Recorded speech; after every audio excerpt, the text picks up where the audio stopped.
Hello friends, আজ তোমাদের জন্য নিয়ে এসেছি আমি পার্সেন্টেজের একটি অঙ্ক, যেখানে আমরা দেখব কীভাবে সহজে পার্সেন্টেজের মান বের করা যায়। তো এখানে দেওয়া আছে if 20% of A is equal to 30% of B 1/6 of C, then A is to B is to C is equal to what. তো যেহেতু সি এর মান দেওয়া আছে 1/6, তো আমাদের 20% এবং 30%কে সেই ফর্মে নিতে হবে। তো প্রথমেই 20%কে আমরা লিখতে পারি 1/5 ইন্টু এ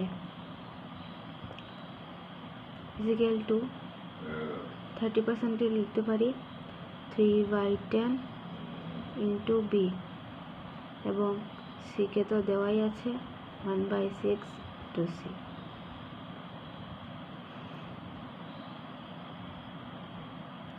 এবার আমরা অঙ্কটা শুরু করব। তো এখানে লিখতে পারি 1a/5 is equal two 3b/10 is equal two c/6। এখন এই তিনটি সংখ্যাকে আমরা 3 দিয়ে ইন্টু করে নেব। তো এখানে 3 কেটে যাবে, a/3 আছে 15, b/10 is equal two c/3 18।